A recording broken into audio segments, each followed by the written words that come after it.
মুক্তিযোদ্ধাদের বিপরীতে দাঁড়িয়ে জামায়াতে ইসলাম এবং তৎকালীন ছাত্র সংগঠন ইসলামী ছাত্র সংঘ, যেটি পরবর্তীতে 1977 সালে ইসলামী ছাত্র শিবির হিসেবে আত্মপ্রকাশ করেছে, এই জামায়াত এবং শিবির তখন তারা অখণ্ড পাকিস্তানের পক্ষে সাফাই গিয়েছে এবং 9 মাসে যে বাংলাদেশে স্বাধীনতা যুদ্ধ সংগঠিত হয়েছে সেই সময় তারা বাংলাদেশের স্বাধীনতা যুদ্ধের বিরোধিতা করেছে। শুধু বিরোধিতা করেছে এটি নয়, এর বাইরে তারা বিভিন্ন ধরনের সংগঠন গঠিত করে আল বদর, আল শামস, রাজাকার এইসব বাহিনী গঠন করে আমাদের এই অঞ্চলের যে মুক্তিকামী মানুষ যারা মুক্তিযুদ্ধে অংশগ্রহণ করেছেন তাদের নানাভাবে নির্যাতন করেছেন, হত্যা করেছেন। এবং সবচেয়ে আশ্চর্যের ব্যাপার, আমাদের মা বোনদের নির্মম নির্যাতন করেছে, ধর্ষণ করেছে। এই সময় এসে অভ্যুত্থান পরবর্তী সময়ে এসে সেই মহান মুক্তিযুদ্ধে যারা গণহত্যার সাথে সম্পৃক্ত ছিল, যাদেরকে বিচারিক প্রক্রিয়ার মধ্য দিয়ে শাস্তির আওতায় আনা হয়েছিল, তাদের রাজনৈতিক সংগঠন ইসলামী ছাত্র শিবির এবং জামায়াতে ইসলাম নারীদের নিরাপত্তার নামে কথা বলছেন, দেশের নিরাপত্তার নামে কথা বলছেন, সামনের দিনে রাষ্ট্র ক্ষমতায় যাওয়ার এক খায়েশ করছেন। আজকের এই সমাবেশ থেকে আমরা দৃঢ়ভাবে বলতে চাই, এই জনপদের মুক্তিকামী মানুষজন বেঁচে থাকতে এই জামায়াতে ইসলামের যে স্বপ্ন, সেই স্বপ্ন বাস্তবায়িত হবে না। প্রিয় বন্ধুগণ, যারা মহান মুক্তিযুদ্ধের বিরোধিতা করেছে তাদের এই জনপদে রাজনীতি করার কোনো ধরনের অধিকার নেই। কিন্তু অভ্যুত্থান পরবর্তী সময়ে একটি উগ্র ডানপন্থী সরকার ক্ষমতায় বসে আছে। আপনারা দেখেছেন যে অভ্যুত্থান পরবর্তী সময়ে তারা মবক্রেসি করে, মদকে উস্কিয়ে দিয়ে ঢাকা শহর সহ সারা বাংলাদেশে যারা মাফিয়া নিয়ন্ত্রণ করত, বিভিন্ন ধরনের মাদকের সাম্রাজ্য নিয়ন্ত্রণ করত, সেই সকল কিলারদের তারা কারাগার থেকে বের করে নিয়ে এসেছেন। তারা এইগুলোতেই ক্ষান্ত হয় নাই, তারা বিশ্ববিদ্যালয়গুলোতে স্বাভাবিক যে গণতান্ত্রিক রাজনৈতিক চর্চা, সেই গণতান্ত্রিক রাজনৈতিক চর্চা বন্ধ করে দেওয়ার চেষ্টা করেছিল। এবং তারা বলার চেষ্টা করেছিল যে গত স্বৈরাচারী দুঃশাসন আমলে ছাত্রলীগ যে নির্যাতন করেছে, ক্যাম্পাসে নাকি এখনো অভ্যুত্থানের পরে সেই ধরনের পরিস্থিতি আমরা নাকি করব। আমরা দৃঢ়ভাবে বলতে চাই যে গত 15 বছরে ছাত্র ইউনিয়ন, ছাত্র ফ্রন্ট সহ অপরাধর বামপন্থী ছাত্র সংগঠন আমরা ছাত্রলীগের বিরুদ্ধে তাদের চোখে চোখ রেখে সত্যকে উচ্চারণ করেছি। শত বাধার মুখে আমরা আমাদের গুটি কয়েক মানুষ নিয়ে হলে লড়াই করেছি।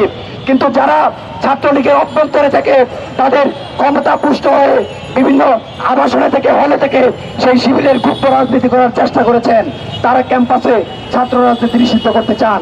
এই ক্যাম্পাসে ছাত্র রাজনীতি নিষিদ্ধ সেই শিবির করতে পারে নাই।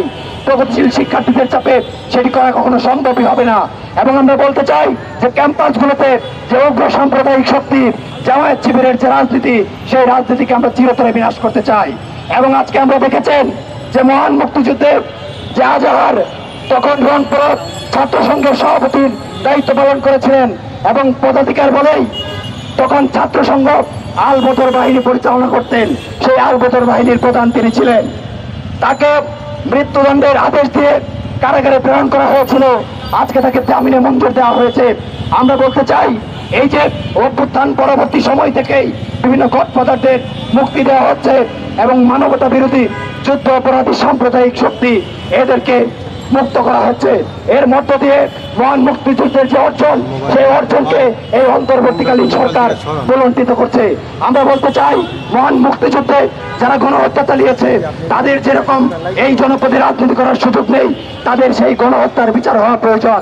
একইভাবে যারা জুলাই আগস্ট জুড়ে এই গত 15 বছরের স্বৈরাচারী দুঃশাসনকে যারা চালিয়েছিল, তার বিরুদ্ধে শিক্ষার্থীরা যখন আন্দোলন করেছে, সেই আন্দোলন যখন আওয়ামী লীগ, ছাত্রলীগ আমাদের উপর নির্যাতন করেছে, সেই 71 এবং 24-এর কোন গণহত্যাকারীরই এই জনপদে রাজনীতি করার সুযোগ নেই।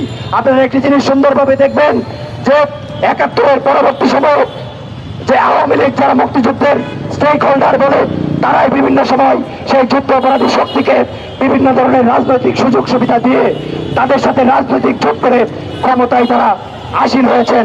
এই এবং অভ্যুত্থানের পরে আমরা দেখেছি যে জামায়াত ইসলামের যে আমির, তিনি বলেছেন যে আওয়ামী লীগকে যে ক্ষমা ঘোষণা করার এক ধরনের আলাপ তিনি করেছেন।